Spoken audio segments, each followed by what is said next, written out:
आज हम बात करेंगे प्रकाश का अपवर्तन क्या होता है उसके बारे में। तो what is the refraction of light, प्रकाश का अपवर्तन क्या है। मैं बताने से पहले आपको एक सीधा सा छोटा सा एग्जाम्पल प्रस्तुत करना चाहता हूँ। जैसे बाल्टी में अगर पानी है, उसमें आप अगर एक छड़ डाल देंगे तो आपको बाहर से देखने पे वह छड़ टेढ़ी दिखाई देती है। तो सिंपल सी भाषा में कि प्रकाश की वह घटना जिसके कारण वह छड़ टेढ़ी दिखाई देती है, प्रकाश का अपवर्तन कहलाता है। या विज्ञान की भाषा में, वैज्ञानिकों की भाषा में अगर कहा जाए तो प्रकाश की किरण जब एक माध्यम से दूसरे माध्यम में जाती है तो वह अपने मार्ग से विचलित हो जाती है। इस घटना को प्रकाश का अपवर्तन कहते हैं। मैंने क्या कहा, जब कोई प्रकाश की किरण एक माध्यम से दूसरे माध्यम में जाती है तो वह अपने मार्ग से विचलित हो जाती है। इस घटना को प्रकाश का अपवर्तन कहते हैं। What I say, the rays of light goes from one medium to other medium. It is dismissed from which way, that's called refraction of light. मेरे कहने का मतलब आप समझ गए होंगे। अब माध्यम क्या होता है? माध्यम बहुत सारे माध्यम होते हैं। वायु एक माध्यम है, कांच एक माध्यम है, पानी एक माध्यम है। तो यह एक माध्यमों की बात होती है। जैसे मैंने क्या कहा, मैंने आप लोगों से यही कहा कि जब प्रकाश की किरण एक माध्यम से दूसरे माध्यम में जाती तो वह अपने मार्ग से विचलित हो जाती है। इस घटना को प्रकाश का अपवर्तन कहते हैं। जैसे देखिए, यह मेरा एक माध्यम, यह वायु माध्यम है और यह दूसरा माध्यम क्या है, कांच। ये आपका दूसरा कांच माध्यम है, ठीक। तो मैंने कहा जब कोई प्रकाश की किरण एक माध्यम से दूसरे माध्यम में जाती है तो वह अपने मार्ग से विचलित हो जाती है, ठीक।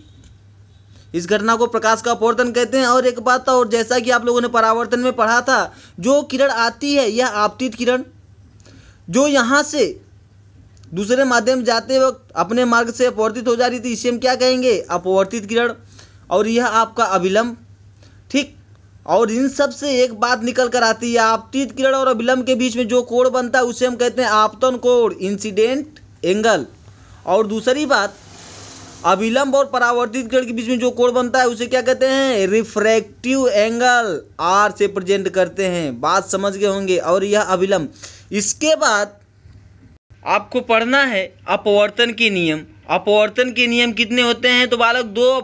परावर्तन के भी दो नियम होते हैं और अपवर्तन के भी दो नियम होते हैं। नियम नंबर 1, नियम नंबर पहला, आपतित किरण, अपवर्तित किरण और अभिलंब तीनों एक ही बिंदु पर होते हैं। मैंने क्या बताया, मैंने कहा नियम नंबर पहला में आपतित किरण, अपवर्तित किरण और अभिलंब तीनों एक ही बिंदु पर होते हैं, ठीक।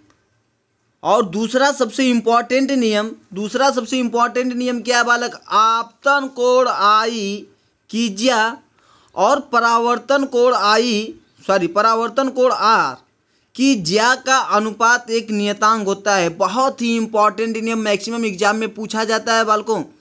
आपतन कोण आई की ज्या मीन्स साइन, को ज्या कास, स्पर्श ज्या टैन होता है, ठीक। तो आपतन कोण की ज्या और अपवर्तन कोण की ज्या का अनुपात एक नियतांक होता है और इसे स्नेल का नियम कहते हैं। तो सबसे इंपॉर्टेंट बात, और मैक्सिमम एग्जाम में पूछा जाता है आप लोगों के लिए, मैंने यहाँ पे इंपॉर्टेंट लिख दिया है, ठीक। तो अपवर्तन के नियम और परावर्तन के नियम, दो नियम में से एक नियम एग्जाम में आप लोगों के बोर्ड एग्जाम में पूछा जाता है। तो मैंने पहला नियम में क्या बताया, आपतित किरण, अपवर्तित किरण और अभिलंब तीनों एक ही बिंदु पर होते हैं। और दूसरी बात मैंने आपको बताई, आपतन कोण की ज्या और अपवर्तन कोण की ज्या का अनुपात एक नियतांक होता है, sine i by sine r equal to constant. अब बात आती है क्रांतिक कोण की। तो क्रांतिक कोण क्या होता है, बस आप थ्योरी समझ लेंगे जो मैं बोल रहा हूँ कि सघन माध्यम में बना वह आपतन कोण, सघन माध्यम में बना वह आपतन कोण जिसके लिए विरल माध्यम में अपवर्तन कोण का मान 90 अंश होता है, क्रांतिक कोण कहलाता है। मैंने क्या कहा, सघन माध्यम में बना वह अपवर्तन कोण जिसके लिए विरल माध्यम में अपवर्तन कोण का मान 90 अंश होता है क्रांति कोण कहलाता है। तो मैंने क्या बताया, सघन माध्यम में बना वह अपवर्तन कोण जिसके लिए विरल माध्यम में अपवर्तन कोण का मान 90 अंश होता है क्रांति कोण कहलाता है। इसे सी से प्रदर्शित करते हैं। यदि आपतन कोण को और बढ़ाएं, यदि आपतन कोण को और बढ़ाएं अर्थात आपतन कोण का मान क्रांति कोण से थोड़ा सा अधिक कर दे तो प्रकाश विरल माध्यम में बिल्कुल नहीं जाता, बल्कि संपूर्ण प्रकाश परावर्तित होकर सघन माध्यम में वापस लौट जाता है। इस घटना को प्रकाश का पूर्ण आंतरिक परावर्तन कहते हैं। यदि आपतन कोण को और बढ़ाएं, कहने का मतलब आपतन कोण का मान क्रांति कोण से थोड़ा सा अधिक कर दे तो प्रकाश विरल माध्यम में नहीं जाता, बल्कि सघन माध्यम में वापस लौट जाता है। इस घटना को प्रकाश का पूर्ण आंतरिक परावर्तन कहते हैं।